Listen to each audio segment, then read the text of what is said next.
কেমন আছেন আফজাল ভাই? ভালো, থ্যাংক ইউ। এখন কি নিয়ে ব্যস্ত আছেন? ব্যস্ত, লিখছি, আঁকছি, বিজ্ঞাপন তৈরি করছি, নাটক বানাচ্ছি। আচ্ছা, তো সম্প্রতি তো ওই কাকা বাবুর শুটিং শেষ ছোট কাকু। করলেন মানে ছোট কাকু। আচ্ছা, শেষ করলেন তো কেমন হলো মনে হয়? খুব কঠিন কাজ এই অর্থে আপনি নিজেই বাচ্চাদের জন্য কাজ করেছেন, বাচ্চাদের নিয়ে কাজ করা এবং যদি উইথ রেসপন্সিবিলিটিস যদি কোনো কিছু করতে হয় তাহলে বিষয়টা একটু কঠিনই। কারণ তাছাড়া হচ্ছে কি যে এই লেখাটা বিখ্যাত, সেই লেখাটা থেকে যখন নাটকটি বানানো হচ্ছে সেটি প্রত্যাশাটা পূরণ করা যায় কিনা এই ধরনের একটা চ্যালেঞ্জও ভেতরে থাকে। তো সব মিলিয়ে মানে বাচ্চাদের কাছে বিশ্বাসযোগ্য, আকর্ষণীয় করা, সব মিলিয়ে একটা ভালো কিছু করার জন্য একটা চ্যালেঞ্জ থাকে।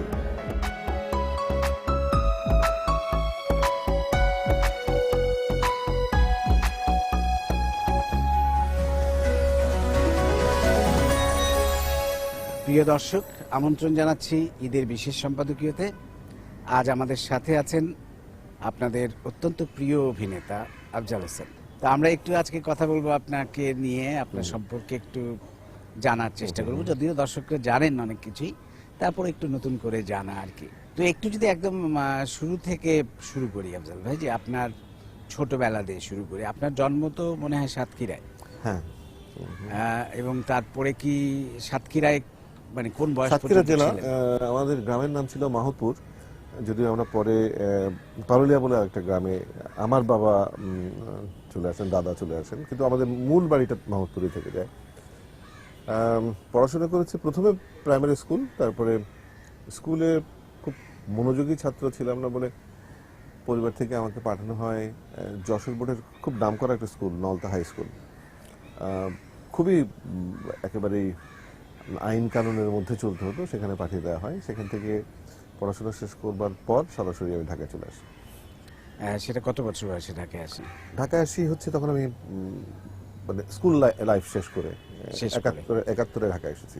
তো আপনার সেই সাতক্ষীরার মানে ছোটবেলার স্মৃতি যদি একটু জানতে চাই, কেমন ছিল দিনগুলো, কিভাবে কাটতো, কয় ভাই বোন ছিল আপনাদের? আমরা দীর্ঘদিন ছিলাম দু ভাই।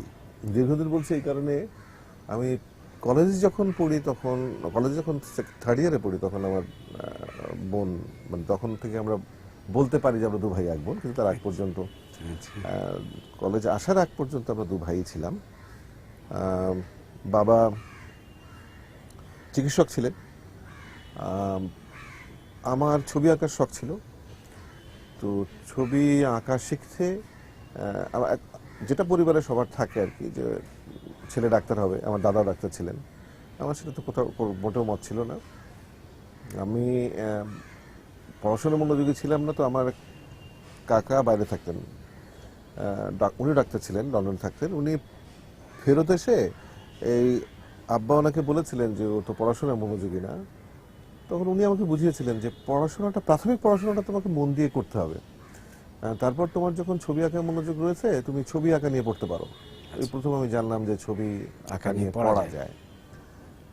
এই একটু উৎসাহ নিয়ে অন্তত ওই এসএসসিটা যেন পেরোতে পারি, ওই সময়টুকু একটু মনোযোগী হয়েছিলাম। কিন্তু যথারীতি এটা শেষ হওয়ার পর, রেজাল্ট বেরোনোর পর বাবা আবার যথারীতি বলছিলেন না, এই বিষয়ের কোনো ভবিষ্যৎ নেই।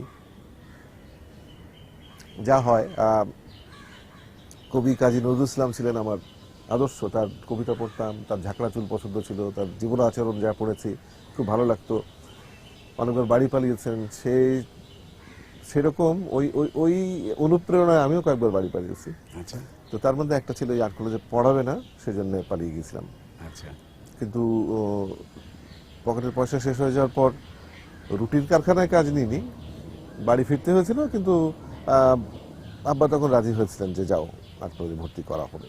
সেই থেকে আর্ট কলেজে পড়া। তো আর্ট কলেজের জীবনটা কেমন ছিল?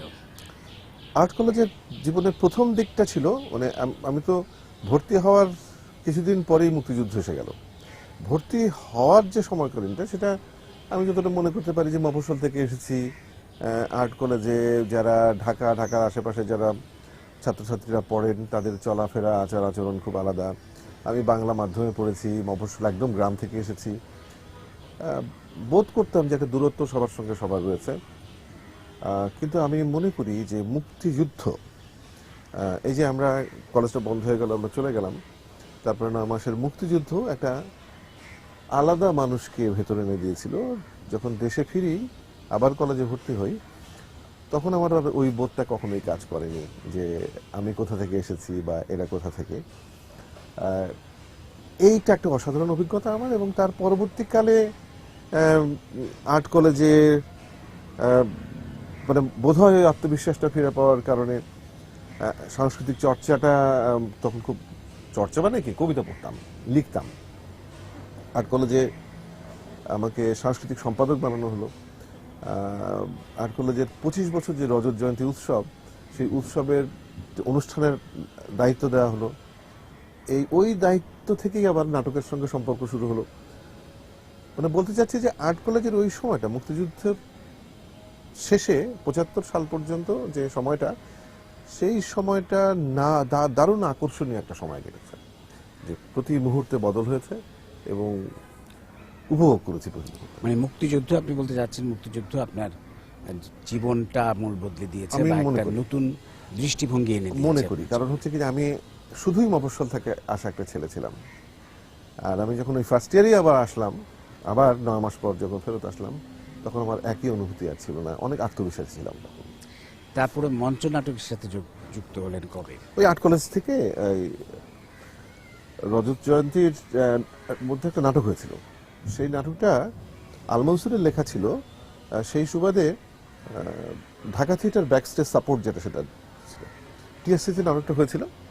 নাটকটা শেষ করবার পর নাসিরুদ্দিন ইউসুফ, আমার নাট্যগুরু, উনি আমাকে বলছিলেন যে তুমি কি সিরিয়াসলি থিয়েটার করতে চাও? যদি করতে চাও তুমি ঢাকা থিয়েটারে জয়েন করো। ঢাকা থিয়েটার কি তখন আমি ওইভাবে জানি না, আর সিরিয়াসলি থিয়েটার করা কাকে বলে তখন আমি জানি না। কিন্তু হ্যাঁ, একটা অনুপ্রেরণা পেয়েছিলাম যে আমি একটা কিছু করেছি যেটি ওরকম মনোযোগ আকর্ষণকারী না হলে এই মানুষটি আমাকে যেচে বলতে পারেন না যে দলে এসে জয়েন করো। এবং এই দলটাতে জয়েন করার পর বুঝি যে এটাও আমার জীবনে আরেকটা পরিবর্তন আনলো। আস্তে আস্তে পুরো ঘটনাটা পাল্টাচ্ছে। এক একটা নৌকায় চড়ছি, এক একটা নৌকা এক এক অভিজ্ঞতা দিচ্ছে। তো মঞ্চে তো আপনি একসময় মানে একেবারেই নিয়মিত ছিলেন এবং অসংখ্য ভালো নাটক, জনপ্রিয় নাটক করেছেন। তো সেই গল্পগুলো আমরা শুনবো আফজাল ভাই একটা বিরতির পর।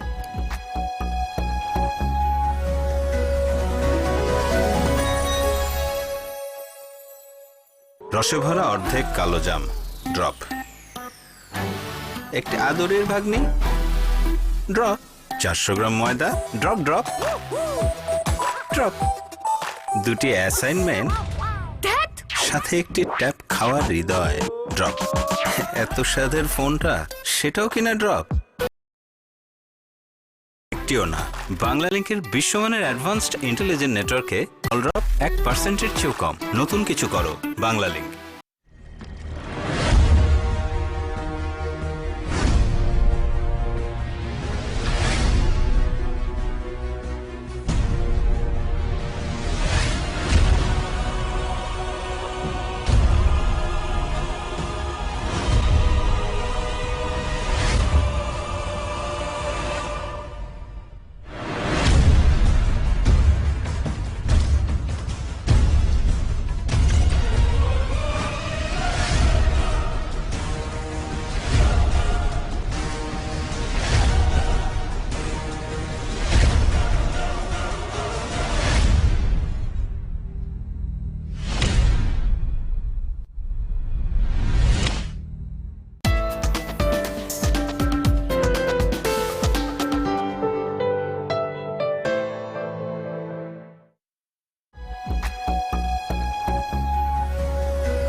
তো মঞ্চে তো আপনি একসময় মানে একেবারেই নিয়মিত ছিলেন এবং অসংখ্য ভালো নাটক, জনপ্রিয় নাটক করেছেন।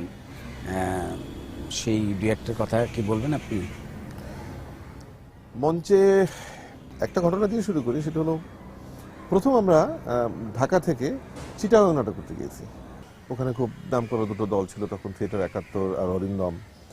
তো সেখানে আমাদের নাটক হবে, একটা অদ্ভুত উত্তেজনা যে ঢাকার বাইরে যেয়ে অভিনয় করব।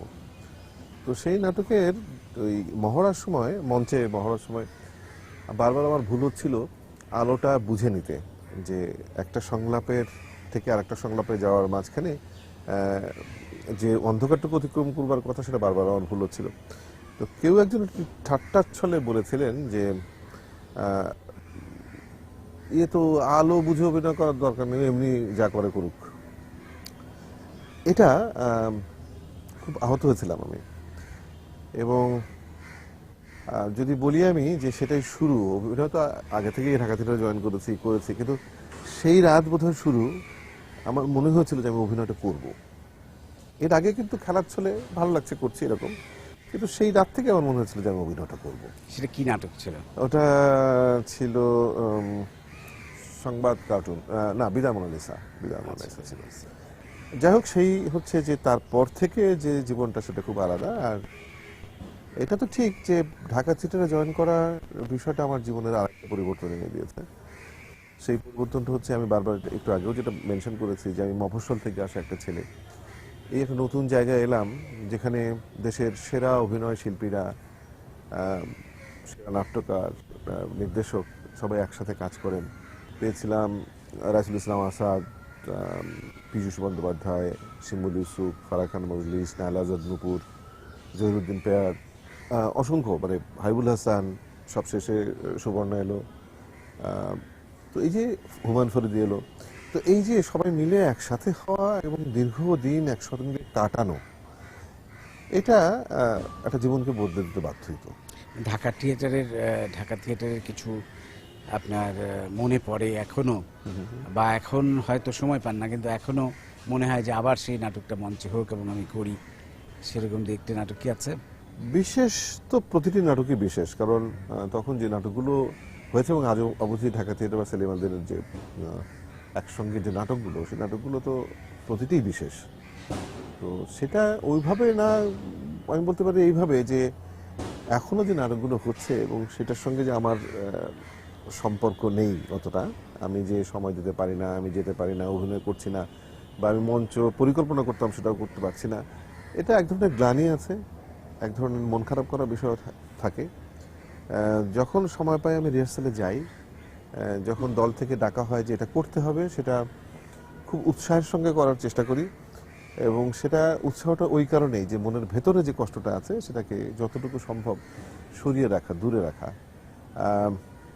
খুব ইচ্ছা হয় যে নিয়মিত করি, কিন্তু পরিস্থিতি আসলে সেই সুযোগটা দেয় না। তাফজাল ভাই, সেলিম আলদিনের অনেক নাটক আপনি করেছেন। ঢাকা থিয়েটার মানে সেলিম আলদিন 71 হয়ে গিয়েছিল। অনেক মানে বিশাল মাপের একজন মানুষ ছিলেন, বিশাল মাপের নাট্যকার। এই মাপের নাট্যকার তো আমরা পাবো না। তো সেলিম আলদিন নিয়ে কিছু স্মৃতি কথা যদি জানতে চাই আপনার। বিশাল মাপের নাট্যকার ছিলেন, সেটি সামনের জন্মের মানুষরাও জানতে পারবে, তার লেখাগুলো রয়ে গেছে। বিশাল মাপের মানুষ ছিলেন এটা আসলে খুব কম সংখ্যক মানুষ বলতে পারবে। আমি এই দিকটাই বলি যে কখনো আমরা তো বুঝতেই পারিনি যে এরকম একটা অসাধারণ মানুষ, অসাধারণ যোগ্যতা যার রয়েছে, এত সাধারণভাবে তার চলাফেরা কেন, এবং এতটা সাধারণভাবে চলাফেরা করতেন যে আমরা তার ছোট কিন্তু বন্ধু ছিলাম। নাটক নিয়ে যদি অযৌক্তিক কোনো কথা বলেছি, তারপরেও কিন্তু মনোযোগ দিয়ে শুনেছেন, হেসেছেন, কোনোদিন বলেননি তোরা তো কিছুই জানিস না, তোরা কি জানিস। মনোযোগ দিয়ে শুনেছেন এবং তার যুক্তিটা স্থাপন করেছেন, উড়িয়ে দেননি কখনো, কারোর সঙ্গে সম্পর্ক নষ্ট হয়নি। লেখার সমালোচনা সহ্য করার, আমি আসলে এইরকম মানুষ আমি দ্বিতীয়টি দেখিনি, যে তছনছ করে ফেললেও, এমনকি শুধু আমরা কেন, যখন বাচ্চু ভাই একটি নাটক মঞ্চে আনছেন তখন তো একটা সম্পাদনার প্রয়োজন হয়, এটা লেখা থেকে যখন মঞ্চে আসবে তখন তো সম্পাদনার প্রয়োজন হয়। কখনো মনেই করেননি যে আমার এরকম একটি মূল্যবান অংশ এখানে থাকেনি, বরং সবসময় মনে করেছেন যে বাচ্চু হচ্ছে মঞ্চের সবচাইতে বড় শিল্পী। ও যদি মনে করে যে মঞ্চের জন্য এটুকুই ঠিক, ওইটুকুই ঠিক। এমনকি এটা তুলনার জন্য বলছি না, আমি ছোট্ট করে একটা তার দৃষ্টিভঙ্গিটা বোঝানোর জন্য বলছি। আমি যখন থিয়েটার করা শুরু করিনি, গ্রাম থেকে এসেছি ঢাকায়, টেলিভিশনে একটা নাটক দেখেছিলাম মনিরাম মফস্বলে। তো সেই নাটকটা আমার শখ হয়েছিল যে এই নাটকটি আমি নতুন করে বানাবো, কারণ আমার জীবনে প্রথম দেখা টেলিভিশন নাটক এবং অসাধারণ ভালো লেগেছিল। আমি তখন সেলিম আল দিলকে চিনি না, কাউকে চিনি না। তো আমি সেটা সেলিম ভাইকে বলেছিলাম, বলার পর এখান থেকে উনি ঠিক ওনার মৃত্যুর আগে নাটকটি আমি নির্মাণ করা শুরু করি এবং কিছু কিছু বিষয় আমি দৃশ্য আগে পিছিয়ে করেছিলাম যে আমি এটা দিয়ে শুরু করতে চাই। এটা আমি একদিন তাকে বর্ণনা করতে গিয়েছিলাম যে আমি এইভাবে করতে চাচ্ছি, আপনি কি বলেন। আমাকে উনি বলছিলেন ওই লেখাটা আমার, বানাবি তো তুই। দেখতেন এইভাবে, পুরো বিষয়টাকে দেখতেন এইভাবে। আর কখনো কোনোদিন মনে হয় নাই, মনে করান নাই কাউকে যে সে খুব আলাদা একটা মানুষ। এটা সারা জীবনে অনেকে অনেকভাবে তাকে বিশ্লেষণ করবে, কিন্তু আমি বলি কি, এই যে সাধারণ হয়ে থাকতে পারাটা, এটা খুব কম মানুষের যোগ্যতা রয়েছে। মানে আমি আমার একটা অভিজ্ঞতা না বলে পারছি না। আমি তার চাকা নাটক নিয়ে ছবি বানিয়েছি এবং আপনি আমাকে প্রথম বলেছিলেন যে চাকা নাটকটি দেখো, এটি নিয়ে চমৎকার ছবি বানানো যায়। তো এটি নিয়ে যখন ছবি বানাই, নাটকটা আপনি জানেন নাটকটা একরকম সংলাপ নির্ভর, কিন্তু ছবিতে খুবই কম সংলাপ। তো এটা নিয়ে প্রথমে ওনার সাথে আমার কিছুটা বাক বিতণ্ডাও হয়। আমি বলি যে আমি স্ক্রিপ্টটা আমার মতো করে লিখবো, আমি লিখি। পরে যখন ছবিটা হয়, অনেকে কিন্তু প্রথম দেখায় ছবিটা অনেকে পছন্দ করে, কিন্তু সেলিম ভাই কিন্তু বলেছিলেন প্রথম দেখেই, উদ্বোধনী প্রদর্শনী দেখেই বলেছিলেন যে অসাধারণ ছবি বানিয়েছে। তো এই যে, কিন্তু তার নাটক থেকে আমি অনেক কিন্তু মূল ভাবটা শুধু নিয়েছি, অনেক অন্যরকম ছবিটা। কিন্তু এই যে গ্রহণ করার মানসিকতা, অন্য মাধ্যমকে স্বীকার করে নেওয়ার যে মানসিকতা, এই অসাধারণ গুণটা তো সেলিম ভাই বলেছেন। অসাধারণ গুণ মানে কি, মানে এরকম গল্প আছে, গল্প নেই, সত্যি ঘটনাই, যে তার গাড়িটা যে চালাতো, মানে একজন অধ্যাপক একটা পুকুরের মধ্যে সাঁতার কাটা শিখছে, ড্রাইভার তাকে সাঁতার কাটা শেখাচ্ছে। এটা এইরকম মানুষ হওয়াটা খুব কঠিন, খুব কঠিন। তো আফজাল ভাই, আপনার টেলিভিশনে তারপরে আপনি আসলেন, মানে টেলিভিশনে নাটক অসংখ্য জনপ্রিয় নাটক। প্রথম কোন নাটকটা নিয়ে আপনি টেলিভিশনে আসেন? প্রথম নাটকটা ছিল রাইফেল, বাটুল ব্রেস্টের রাইফেল। এটা আব্দুল মামুন, শ্রদ্ধা আব্দুল মামুন উনি করেছিলেন, মানে প্রযোজক ছিলেন উনি। আমি তখন থিয়েটারে নিয়মিত অভিনয় করছি, কলেজে যে চিত্র প্রদর্শনীগুলো হয় সেগুলো উপস্থাপনা করি। তো একটা অনুষ্ঠান করেছিলাম আমি টেলিভিশনে তখন, ওই ইউনিভার্সিটির ছাত্রছাত্রীদের নিয়ে অনুষ্ঠানটা হতো। সেখানে আমি সুকান্ত ভট্টাচার্যের 18 বছর বয়স এই কবিতাটা আবৃত্তি করেছিলাম। তখন আমি নিয়মিত আবৃত্তি করি। ওই আবৃত্তিটা দেখে আমাকে ডেকে পাঠিয়েছিলেন শ্রদ্ধা আব্দুল মামুন। উনি আমাকে বললেন যে একটা স্ক্রিপ্ট এগিয়ে দিয়ে বললেন যে নাটকটা তোমাকে করতে হবে, শুরু হচ্ছে সেটাই। তবে ওটা শুরু করবার পর শ্রদ্ধা আতিকুল হক চৌধুরী একটি নাটকের জন্য ডাকলেন, চেহারা, আনিস চৌধুরী সাহেবের লেখা। আমি সুবর্ণা অভিনয় করেছিলাম। এই নাটকটির কথা বললাম এই কারণে যে আমার তখন মনে হয়েছিল যে এই নাটকটি প্রচারের পর আমাকে মানুষ চিনতে পেরেছে, যে আমাকে টেলিভিশনে দেখা গেছে, এটা আমি তখন বুঝেছিলাম আর কি। আচ্ছা। এবং তারপর থেকে টেলিভিশনে নিয়মিত একের পর এক নাটক করা শুরু করি। এবং আপনি অনেক নাটক করেছেন এবং সুবর্ণার সাথে আপনার একটা ভালো জুটি হয়েছিল, যেটি অনেক জনপ্রিয় হয়েছিল। তো সেই গল্পগুলো আমরা শুনবো আফজাল ভাই একটা বিরতির পর।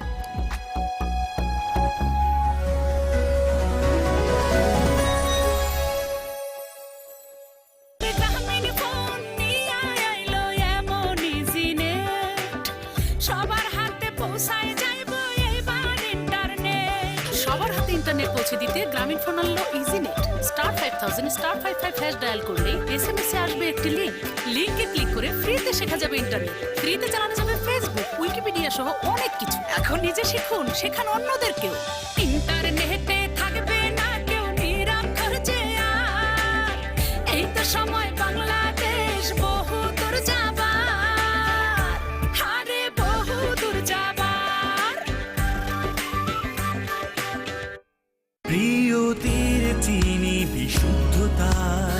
চিনি লাইফটা সিম্পলি মিষ্টি করে।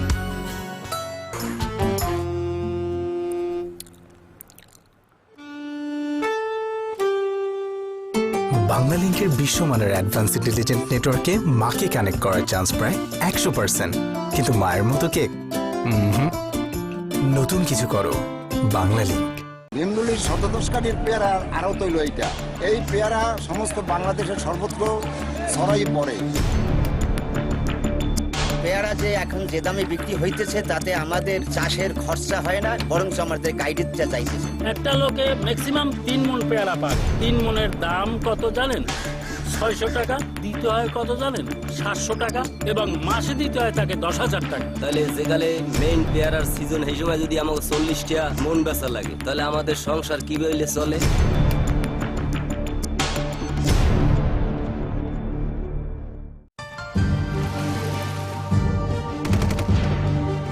You and I would weigh twice as much as we do now. Comprehensive long-term deal with Iran that will prevent it from obtaining nuclear weapons. Because Iran continues to seek our destruction.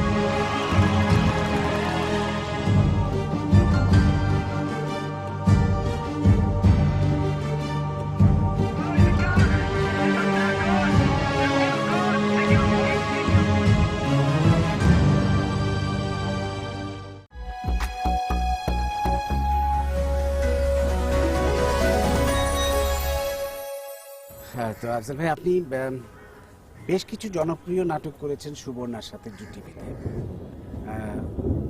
মানে সুবর্ণা আফজাল জুটি, এটা খুব জনপ্রিয় ছিল এক সময়। তো সেই সময়ের কাছ থেকে কিছু বলবেন?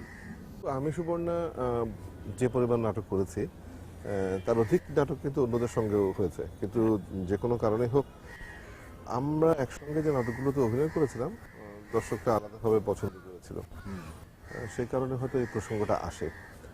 আর শিল্পী হিসেবে আমাদের সৌভাগ্য যে একসঙ্গে যে নাটকগুলোতে অভিনয় করার সুযোগ হয়েছিল সেই নাটকগুলো খুব আলাদা ধরনের ছিল। খুব ভালো প্রযোজক ছিলেন, নামকরা লেখকরা লিখেছেন, এবং সেই প্রযোজনাটা এখনো পর্যন্ত এখনো দেখলে মনে হয় যে অত্যন্ত আধুনিক এবং চমৎকার। আপনার সঙ্গে কিন্তু কথার জোরে পারবো না। আচ্ছা, রাত্রিবেলা মশারি কাটান না কেন? রাত্রে মশারি মনে থাকে না। মনে রাখবেন, কারণ মশার কামড়ে জ্বর তো এলে খেয়ে দেখবে আপনাকে। শুনুন,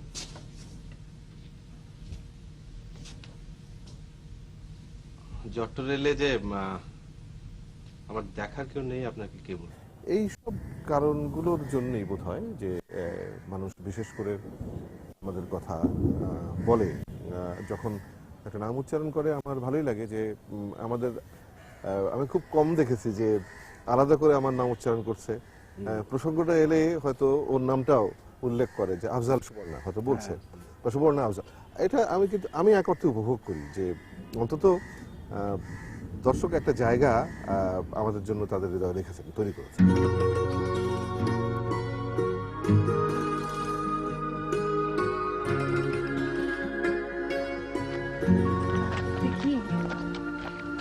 বোবাটা হয়ে গেলি নাকি? কিছু একটা বল। কি বলবো? জায়গাটা সুন্দর না? সুন্দর। গাধা সুন্দর বল, ভীষণ সুন্দর। আপনি হুমায়ূন আহমেদের কিছু জনপ্রিয় নাটকও করেছেন, হুমায়ূন আহমেদের লেখা বহুব্রীহিতে আপনি। আমি মাত্র একটা সিরিয়ালে অভিনয় করে, আমি কখনো ধারাবাহিকে অভিনয় করিনি। ওই ধারাবাহিকটা অভিনয় করেছিলাম। আর তার প্রথম নাটক যখন উনি দেশেই আসেননি তখন তার একটা লেখা আমি প্রথম নাট্যরূপ দিয়েছিলাম টেলিভিশনে, ভালোবাসার গল্প। আচ্ছা আচ্ছা, নাসিরুদ্দিন ইউসুফ প্রযোজক ছিলেন। বহুব্রীহিতে অভিনয় করার অভিজ্ঞতাটা কেমন ছিল? বহুব্রীহিতে অভিনয় করার আনন্দ এবং মন খারাপ করা দুটো ঘটনাই রয়েছে। এক হচ্ছে আমি টেলিভিশনে কোনো কালে ধারাবাহিক নাটক করতে চাইনি, একেবারে টেলিভিশন যখন থেকে ধারাবাহিক করছে তখন থেকে করতেই চাইনি। একটা নাটক একবার অলমোস্ট জোর করেছিলেন শ্রদ্ধা আব্দুল্লাহ মামুন, উনি বলছিলেন তুমি কেন করতে চাও না, ধারাবাহিক নাটকের সমস্যাটা কোথায়? তা আমি ওনাকে বলেছিলাম যে আসলে আমার কাছে মনে হয় কি একটি চরিত্রে দীর্ঘদিন অভিনয় করে যাওয়া মানে প্রত্যেকদিন সকালে ওই টুথপেস্ট ব্রাশে নিয়ে দাঁত ব্রাশ করার মতো, এর মধ্যে কোনো উত্তেজনা নেই। তখন উনি একটা আইডিয়া দিয়েছেন আমাকে যে আচ্ছা এমন কোনো গল্পের কথা আমরা ভাবতে পারি কিনা তোমার বিবেচনায়, যে তুমি যে চরিত্রটা অভিনয় করছো প্রতিটি সপ্তাহে সে নিজেকে বদলায়। আচ্ছা, তো এরকম একটা গল্প তাহলে চিন্তা করে আসো, তাহলে মানে আমরা করতে পারি এবং তুমি ধারাবাহিক অভিনয় করবে। তো সেইটা একটা আমি আর মিলন বসে একটা গল্প ঠিক করলাম। গল্পটার নাম ছিল নায়ক। এবং আমাদের দেখা একজন মানুষকে, মানুষের অভিজ্ঞতা দেখেছি একজন মানুষকে যে চমৎকার গল্প করতে পারে। তো সে প্রয়োজন মতো বিভিন্ন জায়গায় বিভিন্ন ধরনের আচরণ করে সমস্ত বিষয়গুলো নিজের আয়ত্তে আনার এই এই একটি চরিত্র নির্মাণ করে যে প্রত্যেক গল্পে আমরা আলাদা হতে পারবো। নায়কটা শুরু হয়, প্রথম পর্বটি প্রচারিত হয়, দ্বিতীয় পর্বটি একটি অতিরিক্ত মানে কি বলবো ভায়োলেন্সের কারণ দেখিয়ে বন্ধ করে দেওয়া হয়। এটার অন্য কারণ ছিল, কিন্তু আমরা এটুকুই আপাতত জানি যে ভায়োলেন্সের কারণ দেখিয়ে বন্ধ করা হয়েছিল। আমি আর ধারাবাহিক নাটক করা হলো না আমার। এই সময় বেশ কিছু পরে একদিন আমাকে শ্রদ্ধেয় নওয়াজ আলী খান বললেন কি তুমি একটা ধারাবাহিক করো। তো আমি বললাম যে আমি তো ধারাবাহিক করতে চাই না এই কারণে। বলতে কিনা একটা চরিত্র আছে, সেই চরিত্রটা ঠিক প্রত্যেক দিন একরকম না। সে এইরকম একটা ডাক্তার, কিন্তু সে খুব স্বাভাবিক, কিন্তু যাকে পছন্দ করে তাকে দেখলে সেই আচরণগুলো করে। তো আমার এই বিষয়টা ভালো লাগলো। আমি বললাম যে হ্যাঁ, কিন্তু এটা একটু সুদীর্ঘ হবে কিনা।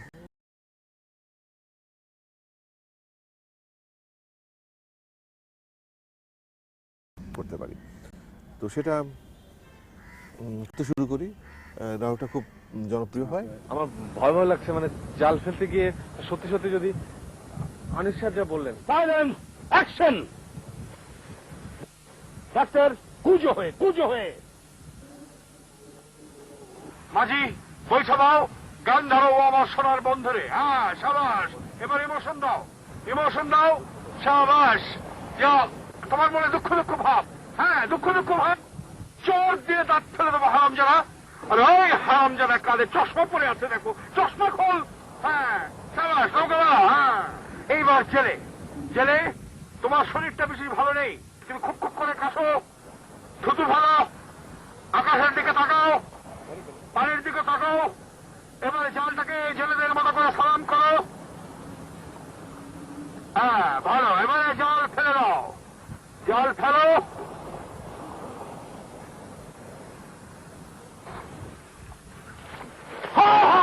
চলে গেছে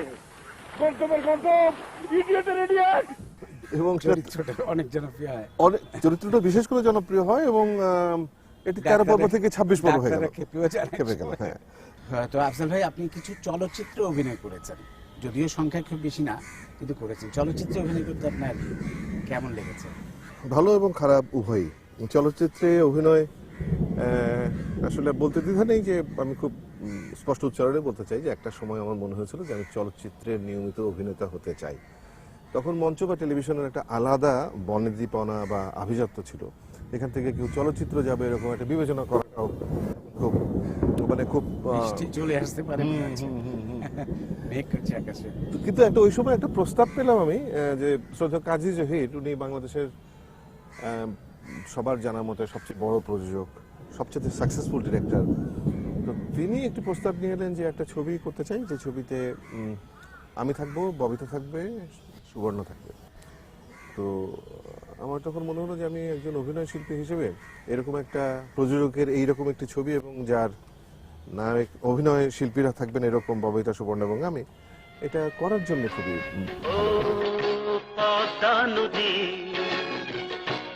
একটু যদি সদয় হতো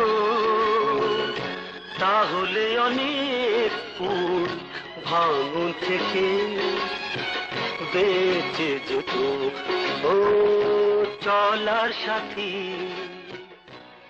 প্রচুর কিন্তু মানুষের বিরাগ ভজনও হয়, কারণ মঞ্চ টেলিভিশনে যারা করেন তখন তারা সিনেমা ওইভাবে যান না। কিন্তু আমার মনে হয়েছিল যে মাধ্যমের কি দোষ, মানে একজন অভিনেতা যদি আরো বৃহৎ জনগোষ্ঠীর কাছে পৌঁছাতে চান, সিনেমার চাইতে বড় বিষয় আর নেই। কিন্তু কাজটা করতে যেয়ে বুঝলাম যে এটার মধ্যে এটাকে নিয়ে কোনো স্বপ্ন তৈরি করা চলবে না। কারণ আমি ওখানে গেলাম, যে প্রচলিত ধারার যে অভিনয় রীতি আমাদেরকে হয়তো নতুন প্রজন্মের হিসেবে কাস্ট করা হয়েছে, কিন্তু যে পুরনো ধারার যে বিষয়গুলো আছে সেগুলোরই আসলে পুনরাবৃত্তি হচ্ছে।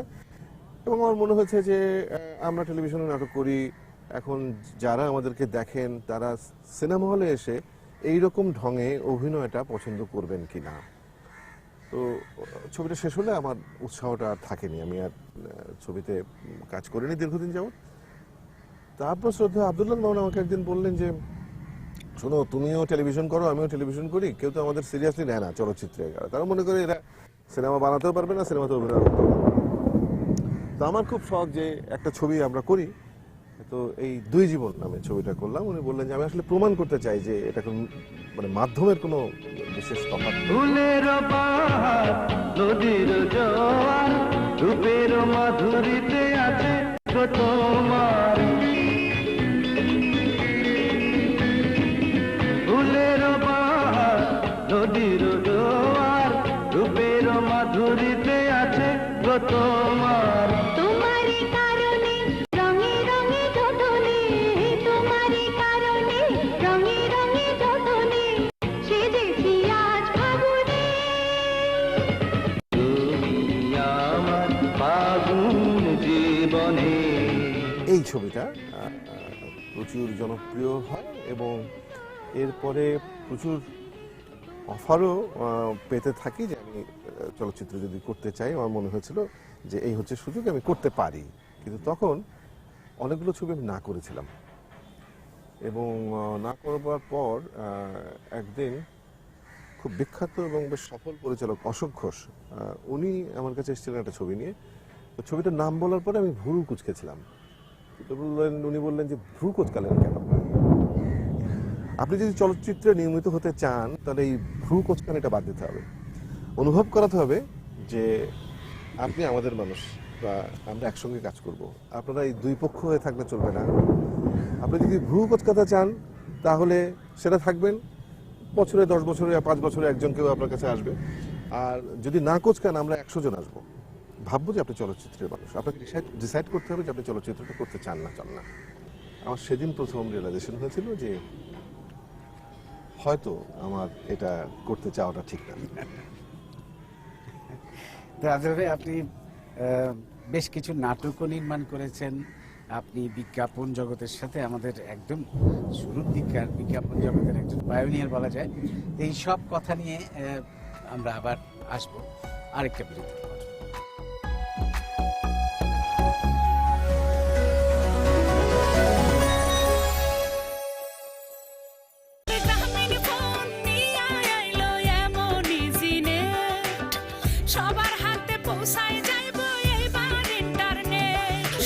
ইন্টারনেট পৌঁছে দিতে গ্রামীণ ফোন আনলো ইজিনেট। স্টার 5000 স্টার 55 হ্যাশ ডায়াল করলে এসএমএসে আসবে একটি লিংক। লিংকে ক্লিক করে ফ্রিতে শেখা যাবে ইন্টারনেট, ফ্রিতে চালানো যাবে ফেসবুক, উইকিপিডিয়া সহ অনেক কিছু। এখন নিজে শিখুন, শেখান অন্যদেরকেও। ইন্টারনেটে থাকবে না কেউ নিরক্ষর যে আর, এই তো সময় বাংলাদেশ বহু দূর যাবার, আরে বহু দূর যাবার।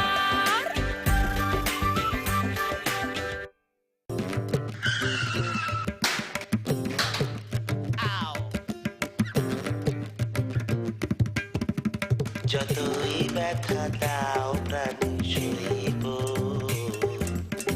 ছায়া হয়ে তো। পাইপটা যখন আরএফএল ক্লাস ডি পাইপ, সব চাপ সয়ে যাবে নীরবে। অন্যান্য সাধারণ পাইপ যেখানে 200 ফুটের পর থেকে আর চাপ নিতে পারে না, সেখানে সঠিক মাত্রায় রেজিন থাকায় RFL class D pipe 1000 foot গভীরের চাপ সহ্য করেও পানি তুলে নির্বিঘ্নে। RFL uPVC class D pipe, পাইপের বস, না কিনলে লস। মা, বেকিং পাউডারটা কোথায়? এই যে দিলাম।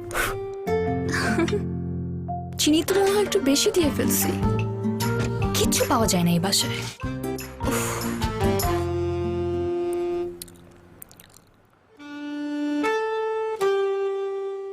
বাংলালিংকের বিশ্বমানের অ্যাডভান্স ইন্টেলিজেন্ট নেটওয়ার্কে মাকে কানেক্ট করার চান্স প্রায় 100%। কিন্তু মায়ের মতো কেক নতুন কিছু করো বাংলালিংক। এমন গরমে মাথা তো গরম হবেই। শুধু তাই নয়, গ্রীষ্মকালে চুল হারিয়ে ফেলে তার স্বাভাবিক আর্দ্রতা, হয়ে পড়ে রুক্ষ, প্রাণহীন। নতুন কুমারিকা রিভাইটালাইজ কুলিং অয়েল মাথা ঠান্ডা করে আর চুলে পুষ্টি জুগিয়ে চুলকে করে তোলে প্রাণবন্ত, ঝলমলে সুন্দর। সুস্থ সুন্দর চুল ন্যাচারালি।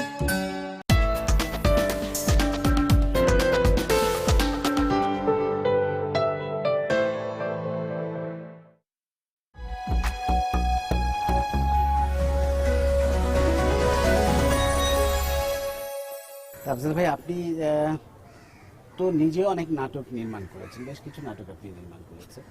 আপনার নাটক নির্মাণের অভিজ্ঞতা নিয়ে কিছু যদি বলেন। নাটক নির্মাণে আমি বলতে কোনো দ্বিধা নেই যে আমি খুব বেশি যে মনোযোগী হয়ে কখনো নাটক নির্মাণ করেছি তা ঠিক না। এমনি নাটকের প্রতি এটা একটা আলাদা আগ্রহ ছিল। যখন আমরা টেলিভিশনে অভিনয় করতাম তখন আউটডোরটা খুব সীমিত ছিল। শেষের দিকে অনেক নাটকের আউটডোর হতো, তো অনেক সময় প্রযোজকরা যেতে পারতেন না হয়তো কাজের জন্যে। তো সে সময়ে ওই হয়তো আমি ওই নাটকের শিল্পী আছি, হয়তো বলে দিলেন যে বিষয়গুলো এই হবে, ওটা উপভোগ করতাম। এমনকি সম্পাদনার বেলাও যে সারাক্ষণ সম্পাদকের সঙ্গে বসে থাকার একটা আনন্দ আছে, দেখা, এইগুলো উপভোগ করতাম। কিন্তু ঠিক ওইভাবে আমি কখনোই নির্মাণে যেটাকে বলে ব্রতী হওয়া সেটা না, করেছি ভালো লাগে একটা কাজের সঙ্গে যুক্ত থাকা, সেই অর্থে করেছি। আমি বরং বলতে পারি যে আমার মানে নির্মাণের ক্ষেত্রে বিজ্ঞাপনের যে বিষয়টা সেটার মধ্যে আমার অনেক অনেক বেশি উত্তেজনা থাকে, অনেক বেশি উপভোগ করি। ইদানিংকালে যেটা হয়েছে সেটা হলো দীর্ঘদিন আমি নাটকের অভিনয়ে বিরতি দিয়েছি, নির্মাণও করিনি। কিন্তু একটা সময় মনে হয়েছে যে আমার ছেলেরা যখন বড় হয়ে গেছে, যেদেরকে আমরা বলি যে তোমরা টেলিভিশন দেখো না, কিন্তু টেলিভিশনে ওদের দেখানোর মতো কেমন তেমন কিছু আয়োজনও নেই। পাশে হচ্ছে, আমাদের এখানে থাকবে না কেন? এবং আমাদের এখানে এই যে ছোট কাকু লেখাটা 25টা গল্প রয়েছে, তখন আমার মনে হলো যে একটা গোয়েন্দা গল্প যদি ছোটদের দিয়ে করা যায়, নিয়মিত করা যায়, খুব নিয়মিত, মানে সারা বছর চলবে না, হয়তো অকেশনালি ঈদের সময়, তাহলে কি একটা নির্দিষ্ট জেনারেশন ভাবতে পারবে যে আমাদের সময় এই বিষয়টা আসছে। আর আমার নিজেরও অভিনয় শিল্পী হিসেবে মনে হয় যে একটা কিছু করলাম যেটি শুধু আমার নিজের অভিনয়, নিজের আনন্দের জন্য না, যেটিতে আমার একটা আলাদা ভূমিকা আছে। তো এই ছোট কাকুটা গত 3 বছর ধরে আমরা করছি। এটা ভালো লাগে এই কারণে যে ছোটদের নিয়ে কাজ করা, ছোটদের মাথায় রেখে, যদি দেখার উপযুক্ত সবারই, এটার এক ধরনের উপভোগ। আরে কথা না বাড়িয়ে পা চালান তো। চলুন তো, চলুন তো। জি স্যার, জি স্যার। অর্ষা, সীমান্ত, হ্যাঁ, এই তোর হাতে সারাক্ষণ ক্যামেরাটা থাকে, তুই স্যারের ছবি তুলিস নি?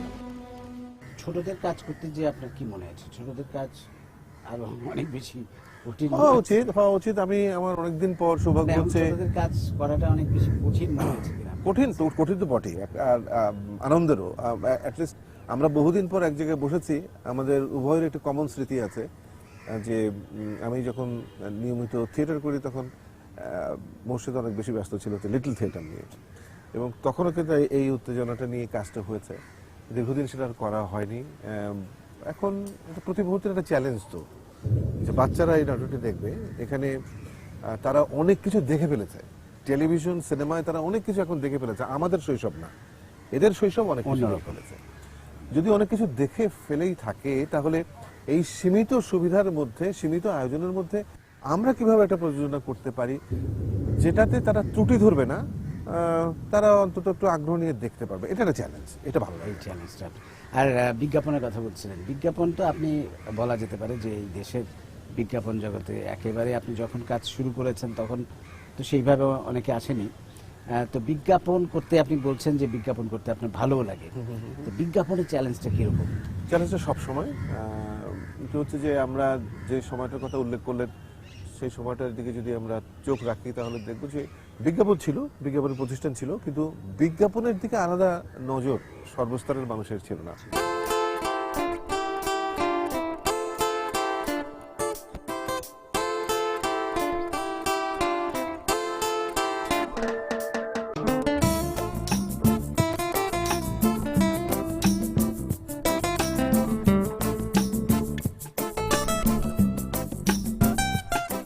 আমি ওই সময় বিজ্ঞাপনের সঙ্গে যুক্ত হওয়ার কারণ হচ্ছে আমি থিয়েটার করি, কিন্তু মনে হয়েছে যে মানুষের তো রুটি রুটির বন্দোবস্ত দরকার। আমি কোথাও চাকরি করবো না, এমন কোনো বাণিজ্য করবো না যেটা দিয়ে আমার অর্থ উপার্জন হবে। আমি সৃজনশীল কাজের মধ্যে থাকতে চাই। তো অভিনয় করি, লিখি, মঞ্চ পরিকল্পনা করি, উপস্থাপনাও করি। এই সবগুলোর একটা সমন্বয় বিজ্ঞাপনের ভেতরে আছে। এবং আমি পড়াশোনা করেছি চিত্রকলায়, সুতরাং ডিজাইনিং এর বিষয়টাও আমার আয়ত্তে রয়েছে। তো মনে হলো যে এই মাধ্যমটি নয় কেন, যেখানে আমি আমার পুরো মেধাটা কাজে লাগাতে পারবো, যতটুকু যদি থেকে থাকে, যা যা আছে সেটা আমি সম্পূর্ণভাবে কাজে লাগাতে পারবো। এভাবে আমার বিজ্ঞাপনের সঙ্গে যুক্ত হওয়া। এবং আমার মনে হয়েছিল তখন যে বিজ্ঞাপনে একটা কিছু করার সুযোগ রয়েছে যেটা একটু নতুনত্ব আনবে, তাহলে মানুষের মনোযোগ এদিকটাও ঘুরতে পারে। এবং দীর্ঘদিন কাজ করবার পর অন্তত আজকে আমি দাবি করতে পারি যে হ্যাঁ, আমরা 84 সাল থেকে শুরু করি।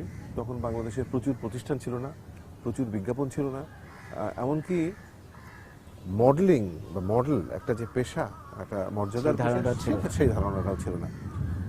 একজন মডেল যে পয়সা পেতে পারেন, একটা বিজ্ঞাপনও যে পয়সা পেতে পারে, বিজ্ঞাপন একটি পণ্যের আলাদা একটা প্রভাব বিস্তার করতে পারে, এবং টেলিভিশনে দর্শক বিজ্ঞাপন দেখতে চায়, এই জিনিসটা তো ছিল না। তো এটা একটা আমি মনে করি অনেক বড় প্রাপ্তি। আপনার শুরুর দিকে একটা বিজ্ঞাপন ছিল পিয়ারসন্স, প্রথম বিজ্ঞাপন, এবং খুবই চমৎকার। এটা হচ্ছে শুধু একটা চিত্রকল্প চিন্তা করেছিলাম যে একটা সুন্দর মিউজিকের সঙ্গে যদি একটা সাদা ঘোড়া সবুজের মধ্যে দৌড়ায়, সেটার যে আকর্ষণ, এছাড়া কিন্তু ছবির মধ্যে আর নতুন কোনো ভাবনা ছিল না। শুধু এটুকুই যে একটা সাদা ঘোড়া স্লো মোশনে সবুজের মধ্যে দিয়ে দৌড়াবে। তো সেটা বোধহয় কাজ করাতে বিজ্ঞাপনের প্রতি আকৃষ্ট হওয়াটা হয়েছিল। আরেকটা পরবর্তীতে নতুন চ্যালেঞ্জ এসেছিল। আমাদের এখানে যারা প্রতিষ্ঠিত বিজ্ঞাপনী প্রতিষ্ঠান, তাদের একটা দৃষ্টিভঙ্গি দেখেছিলাম যে তারা বিশ্বাস করতে চাইতেন না তখন যে বাংলাদেশে কোনো ভালো বিজ্ঞাপন নির্মাতা আছে, হতে পারে, নির্মিত হতে পারে। আর আমি তখন অতিশয় ক্ষুদ্র, কিন্তু আমার মনে হতো যে কিসের অভাব। আমরা সবসময় টেকনোলজির কথা বলি,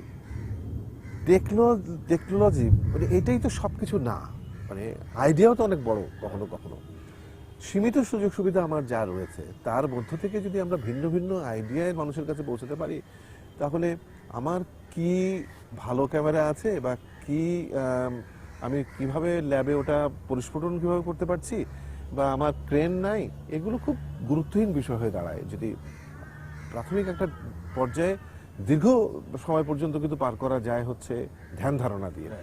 তো সেটা আমরা শুরু করি, এবং সেই সময় সৌভাগ্য বলতে হবে যে বেশিরভাগ বিজ্ঞাপনই মানুষের আগ্রহ সৃষ্টি করতে পেরেছিল, এবং সেই আগ্রহ সৃষ্টি করবার কারণে অনেক উৎপাদকও মনে করেছিলেন যে বিজ্ঞাপনটায় তারা আসবেন। এমনকি নতুন যারা বড় প্রতিষ্ঠান নিয়ে নেমেছেন তারাও মনে করেছেন যে বিজ্ঞাপনটা করা জরুরি হবে। এবং যেহেতু তখন শুধুমাত্র মাল্টিন্যাশনাল বহুজাতিক কোম্পানিগুলোর আধিপত্যটা ছিল, এই প্রথম আমি দেখতে পাই যে বাংলাদেশের যারা নতুন প্রতিষ্ঠানগুলো করেছেন অনেক বড় স্বপ্ন নিয়ে, তারা একটা প্রতিযোগিতার মনোভাব তৈরি করেছেন নিজেদের মধ্যে। এবং সেই সময়টা ওই বিজ্ঞাপনের সাহায্য পেয়েছিলাম ওই কারণেই যে স্থানীয় যারা উৎপাদক আছেন তারা ভেবেছিলেন যে বিজ্ঞাপন দিয়ে আমরা একটা আলাদা জায়গা তৈরি করব। এবং আজকে আমার খুবই ভালো লাগে যেটা বিরাট জনগোষ্ঠী যারা সগৌরবে বিজ্ঞাপনের সঙ্গে জড়িত আছেন। বিজ্ঞাপন বেশ ভালো বদলেছে। আমার তো কখনো কখনো দেখে মনে হয় যে এক্সিকিউশন মানে পুরো উপস্থাপন যা যেরকমভাবে হয় সেটি একেবারে সম্পূর্ণ আন্তর্জাতিক মানের, এবং এখন কাউকে ভাবতে হয় না যে দেশের বাইরে যে কোনো একটা ভালো বিজ্ঞাপন বানাতে হবে। এবং এখন কি নিয়ে ব্যস্ত আছেন? আঁকাআঁকির চর্চাটা কি চলছে কিনা? আঁকাআঁকির চর্চাটা মানে আমি দীর্ঘদিন করিনি, সেটার এক ধরনের পীড়ন আমি বোধ করি যে আমি তো এখানে পড়বার জন্যই বাবা মা পরিবারকে অনেক ভোগান্তি দিয়েছি যেখানেই পড়তে চাই আমি।